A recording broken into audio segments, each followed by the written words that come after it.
नमस्कार दोस्तों। पिछले एक्ट में हम लोगों ने 1858 का अधिनियम पढ़ लिया था।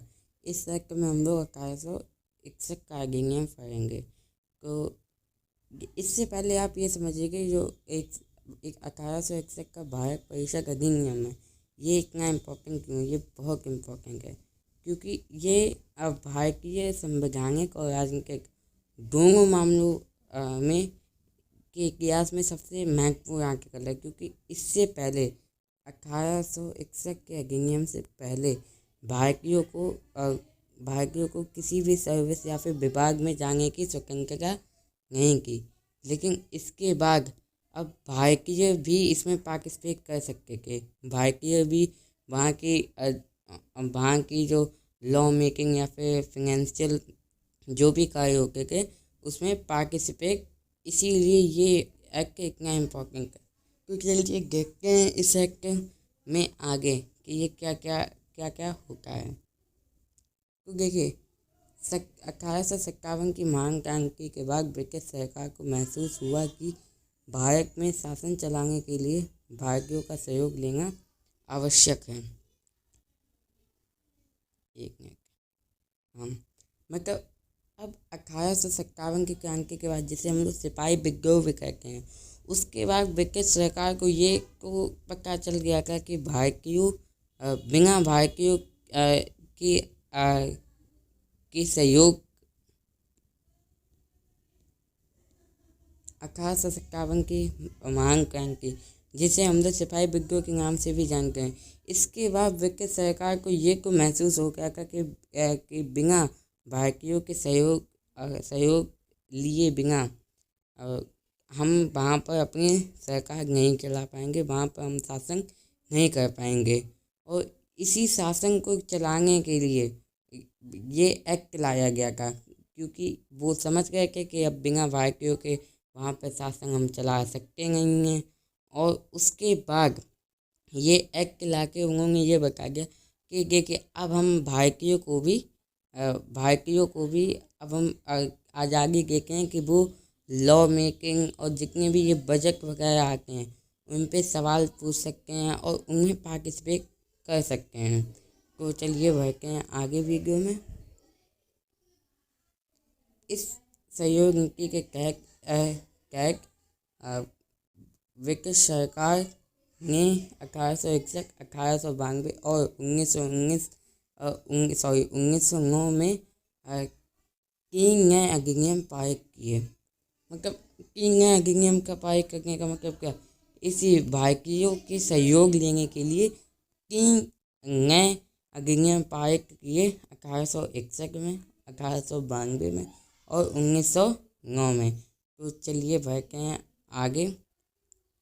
तो 1861 का भारत परिषद अधिनियम भारतीय संवैधानिक और राजनीतिक इतिहास के लिए महत्वपूर्ण अधिनियम का, जैसा कि अभी मैंने वीडियो में आपको पहले बताया था कि 1861 का भारत परिषद अधिनियम भारतीय संवैधानिक और राजनीतिक इतिहास में एक महत्वपूर्ण अधिनियम का, क्योंकि इसमें जो भारतीय के उनको भी आज़ादी मिल गई कि आप अपने हमारे लॉ मेकिंग में आइए, जो भारत में जितने भी ये कानून बनते गए उनमें आइए और उनमें आप पार्टिसिपेट कीजिए। उनमें मतलब आप सवाल कर सकते हैं कि ये क्या क्या प्रावधान भारतीयों को दिए गए हैं। तो अब देख लेते हैं इस अधिनियम की विशेषताएं क्या क्या थी। तो जो सबसे पहली विशेषता की इस अधिनियम की वो की इसके द्वारा कानून बनाने की प्रक्रिया में भारतीय प्रतिनिधियों को शामिल करने की शुरुआत हुई। देखिए, इसी अधिनियम से जो हमारे भारत में जो कानून बनाए जाते थे, जो लॉर्ड कहेंगे वायसराय और उनकी काउंसिल हमारे यहाँ जो भी कानून बनाती थी, उसमें भारतीय प्रतिनिधियों को शामिल करने की शुरुआत हुई। इससे पहले हमारे भारतीय प्रतिनिधियों को कोई भी आज़ादी नहीं थी कि हाँ वो बैठ कर अपना जो कानून बनाने की प्रक्रिया में भाग ले सकें। लेकिन इसके बाद भारतीय प्रतिनिधियों को भी शामिल करना चालू हो गया। हाँ, भले ही ये बैठे हैं कि वहाँ पर इनके पास वोटिंग राइट नहीं थी, लेकिन हाँ इनके पास ये को अधिकार आपको हो गया था कि हाँ कि आप आइए यहाँ पर और आप लॉ मेकिंग में हिस्सा लीजिए, भले ही वो बैठे हैं वहाँ पे। तो चलिए अब इसी पॉइंट के अंदर ये पॉइंट आता है। इस प्रकार वायसराय कुछ भारतीयों को विस्तारित परिषद में गैर सरकारी के रूप में नामांकित कर सकता था। नामांकित करने का मतलब क्या कि गवर्नर और जो वायसराय गवर्नर जनरल जिसको अब हम वायसराय कहने लगे थे, वो अपने मन से जो कुछ भारतीयों को नामांकित कर सकता था जो कि उसके करीबी थे। जैसे कि आप लोगों ने पढ़ा होगा लोकसभा में दो जो नॉमिनेटेड सदस्य होते हैं जिनको राष्ट्रपति अपॉइंट करता है, वैसे ही यहाँ पर गवर्नर जनरल जिसको हम वायसराय कहने लगे थे वो नॉमिनेट करेगा। और ये कैसे के गैर सरकारी के यानी नॉन गवर्नमेंट के इनके पास कोई भी शक्ति नहीं थी। ये को बस जाके के और वहाँ पे मतलब इनका काम सिर्फ बैठने का होता था। तो और इसी पॉइंट के अंदर एक ये पॉइंट आता है 1862 में लॉर्ड कैनिंग ने किंग भारतीयों बनारस के राजा पटियाला के महाराज और सर किंकर राव को विधान परिषद में मनोनीत किया। मतलब ये आप IMP मार्क कर लेंगे, इससे बहुत क्वेश्चन बनते हैं। लेकिन इससे को पहला क्वेश्चन को यही बन सकता है कि 1862 में लॉर्ड कैनिंग ने कितने भारतीय सदस्यों को विधान परिषद में मनोनीत या नामांकित किया। तो और किंग को किया। अगर पूछें कि कितने सदस्यों को किया तो 3 सदस्य को किया, 3 भारतीयों को किया। और ये पूछें कि कौन कौन से भारतीय के वो, तो बनारस के राजा पटियाला के महाराज और सर किंकर राव को विधान परिषद में नामांकित किया। जैसे यहाँ पे विधान सभा होती है अभी हमारे यहाँ, वैसे ही उस समय पर विधानसभा को विधान परिषद कहते थे। तो यहीं पर ये जो थे नॉमिनेटेड सदस्य के रूप में मांगे जाते थे। और इसी में अगला प्रावधान है इस अधिनियम में मद्रास बम्बई जिसे हम लोग अभी मुंबई कहते हैं प्रेसिडेंसी को विधायी शक्तियाँ पुनः देकर विकेंद्रीकरण की शुरुआत की। मतलब आज में 1773 में देखा होगा कि वहाँ पर सेंट्रलाइजेशन की नींव पड़ेगी। सेंट्रलाइजेशन इनका सर कि जो ये मद्रास और बम्बई इनकी शक्तियाँ छीन कर बंगाल को दे देंगी। इनकी शक्तियाँ छीन कर बंगाल को दे देंगी। लेकिन अब क्या है, अब इनको वापस से विधायी शक्तियाँ मिल गई। विधायी शक्तियाँ कौन सी शक्तियाँ होती हैं जिनसे हम कानून वगैरह बना सकते हैं या फिर लेजिस्लेटिव पावर भी बोलते हैं। इस प्रकार इस अधिनियम में रेगुलेटिंग एक्ट के 1773 द्वारा शुरू हुई केंद्रीकरण की प्रवृत्ति को उलट दिया जो 1833 अधिनियम के साथ ही अपने चरम पर पहुंच गई। अभी मैंने बताया आपको जो 1773 द्वारा केंद्रीकरण शुरू किया गया था उसको पलट दिया, जो कि 1833 में चरम पर पहुंच गया था। 1833 में तो बम्बई और मद्रास को कुछ भी शक्तियाँ नहीं थी। अब वो अपनी स्थानीय जितनी भी उनकी कई उनके अंदर आकेंगे उनके लिए भी कानून नहीं बना सकेंगे। लेकिन इसके द्वारा विकेंद्रीकरण होना शुरू कर दिया। इसके द्वारा विकेंद्रीकरण करना शुरू कर दिया। ये क्वेश्चन बनता है कि भारत के इतिहास में किस अधिनियम द्वारा विकेंद्रीकरण की शुरुआत हुई। तो इसका आंसर है 1861 का भारत परिषद। अब इसी पॉइंट के अंदर एक और पॉइंट है, इस विधायी विकास की नीति के कारण 1937 तक प्रांतों को संपूर्ण स्वतंत्रता हासिल हो गई। मतलब ये आप वो स्वतंत्रता में समझना जो हम लोगों ने प्राप्त की थी 1947 में। ये 1937 तक बैंकों को संपूर्ण मतलब जो विकेंद्रीकरण की शुरुआत हुई ये 1861 से हुई, लेकिन ख़त्म कहाँ पे हुई जाके 1937 में। 1937 में सारे बैंकों को अपनी स्वतंत्रता हासिल हो गई कि वो अपनी विधायी विकास जैसे जो लेजिस्लेटिव डेवलपमेंट जिसको कहते हैं वो अपना चला सकते हैं। और ये पॉइंट भी बहुत इम्पोर्टेंट है। ये पॉइंट बहुत इम्पोर्टेंट है क्योंकि इससे भी क्वेश्चन बनते हैं। इससे मतलब क्वेश्चन आप कैसे हो सकते हैं, मतलब कैग यूपी कैग में इससे क्वेश्चन नहीं बनते। इतने क्वेश्चन बनते हैं वो एसएससी पीसीएस और यूपीएससी से क्वेश्चन इसमें बनते हैं। तो चलिए बढ़ते हैं आगे। बंगाल उत्तर पश्चिमी सीमा बैंक और पंजाब में क्रमशः 1862, 1866 और 1897 में विधान परिषदों का गठन किया गया। मतलब अभी मैंने आपको कहा विकेंद्रीकरण चल रहा था, तो जो विकेंद्रीकरण चल रहा था उसी के तहत 1862 में बंगाल में और 1866 में उत्तर पश्चिमी सीमा प्रांत आप समझ गए होंगे, और 1897 में पंजाब में विधान परिषदों का गठन किया गया। मतलब अब ये भी आ जाएगी गई अपना जो भी लॉ वगैरह है वो बनाओ। कब 1862 में बंगाल में विधान परिषद का गठन किया गया, 1866 में उत्तर पश्चिमी सीमा प्रांत और 1897 में पंजाब में। तो चलिए बढ़ते हैं वीडियो में आगे। और ये इसका लास्ट पॉइंट है।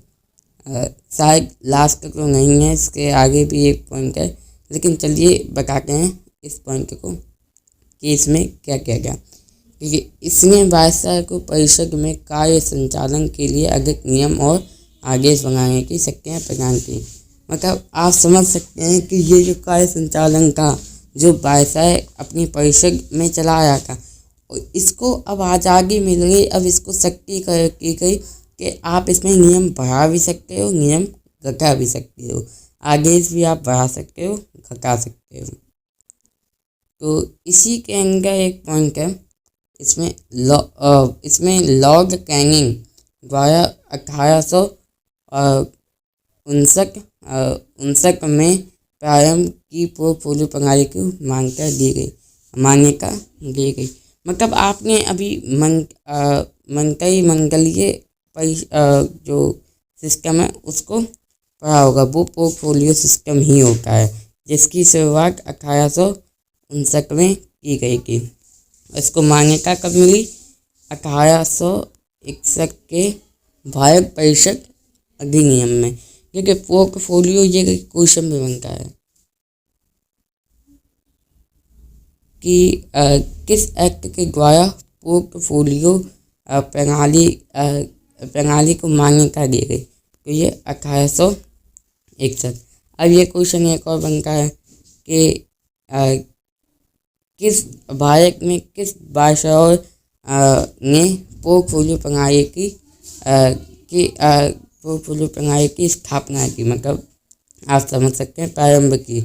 तो जो ये इसका आंसर वो है लॉर्ड कैनिंग, जो कि भारत का प्रथम वायसराय भी था। चलिए बढ़ते हैं अगले पॉइंट पे। इसी के अंतर्गत एक और पॉइंट है। इसके अंतर्गत वायसराय की परिषद का एक सदस्य या एक से अधिक सरकारी विभागों का प्रभारी बनाया जा सकता है तथा उसे विभाग में काउंसिल की ओर से अंतिम आदेश पारित करने का अधिकार था। मतलब आपने समझा होगा कि ये जो पोर्टफोलियो सिस्टम है ये है क्या? ये मंगलीय जो इस सिस्टम है ये है। मतलब इसके क्या मतलब सबको अलग अलग लोगों को एक डिपार्टमेंट दे दिया जाएगा उनका, या एक से अधिक, तो वो उस पर अपने नियम भी बना सकते हैं और अपने आदेश भी जारी कर सकते हैं उस विभाग में। और उस विभाग का हेड माना जाता है ये। जैसे हमारे यहाँ रक्षा मंत्री हैं, वो कैसे? वो जो हमारी आर्मी है, जो रक्षा दल जितने भी होते हैं, उन पे ये अपनी हुकूमत चलाता है, मतलब उन पे इसका शासन चलता है। तो यही कि मतलब अब रक्षा मंत्री है, ये को सिर्फ आर्मी के लिए ही रूल बना सकता है। ये को ऐसा करेंगे, ये आर्मी के लिए रूल इसने बनाया, फॉलो पुलिस पे कर रही है। लेकिन जो गृह मंत्री है, गृह मंत्री में भी यही है। गृह मंत्री अपने जो उसका जो कार्य होता है, वो अपने के लिए भी रूल्स बना सकते हैं, अपने विभाग के लिए। जैसे कपड़ा मंत्री है, कपड़ा मंत्री अपनी फील्ड में भी कानून बना सकता है। जैसे एग्जाम्पल के लिए कि जो पीयूष गोयल जी हैं, कपड़ा मंत्री, उन्होंने एक एक्ट निकाला जिसमें लिखा था कि अब जो कपड़ा का उत्पादन है वो बड़े स्केल पे होगा, सिर्फ कमर्शियल स्केल पे होगा, फैक्ट्रीज में, घरों में नहीं होगा। तो ये जो जितने कपड़ा उद्योग हैं, जितने ये घरों में कपड़ा बनाते, ये उनके लिए बाध्य है। मतलब अगर उन्होंने ऐसा नहीं किया तो ये उनके खिलाफ एक्शन भी ले सकते हैं। लेकिन क्या ये जो कपड़ा बनाने वाला काम है, ये किसी और में हो सकता है? जैसे कि अभी कोई कृषि मंत्री है, एग्रीकल्चर मिनिस्टर, उन्होंने ये कह दिया कि ये जो कपड़ा वाला नियम है ये हमारे यहाँ भी चलेगा। मतलब अब उन जो कृषि करते कि वो भी लोग इसी को फॉलो करने लगे कि अब हम घर में गेहूँ उगाएंगे ही नहीं, तो ये उनके लिए को लाभकारी है नहीं और ना वो इसको मांगेंगे। तो चलिए बढ़ते हैं आगे। इसने 22 साल को आपातकाल में बिना काउंसिल की संस्कृति के अध्यादेश जारी करने के लिए अधिकृत किया। ऐसे अध्यादेश की अवधि मात्र 6 महीने होगी। मतलब आपने आर्टिकल 123 में राष्ट्रपति को अध्यादेश जारी करने की जो प्रावधान है वो सुना होगा। मतलब अध्यादेश जारी करने की जो नींव है वो यहीं से पड़ी, वो 1861 से पड़ी।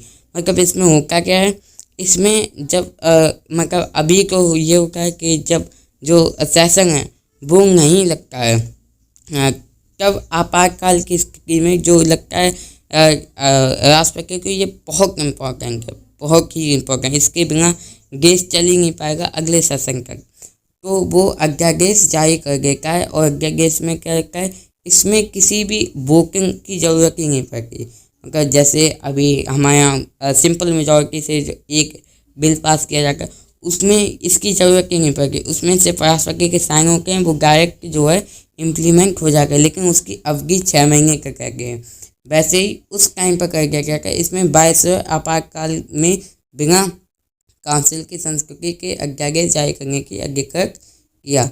मतलब काउंसिल की संस्कृति का मतलब क्या, जो काउंसिल की जो सहमति है उसके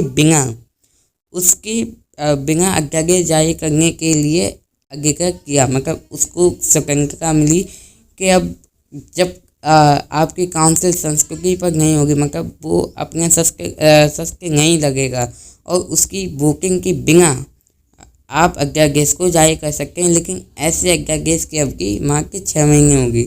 जो इस प्रकार के अध्यादेश होंगे, जो ऑर्डिनेंस इस प्रकार के होंगे, इसकी जो अवधि है वो मात्र 6 महीने होगी। आप इसको 123 और आर्टिकल 213 में देख सकते हैं। 113 में कितना, राष्ट्रपति का और इसमें गवर्नर का आप देख सकते हैं 213 में। तो चलिए आज का सेशन यहीं समाप्त कर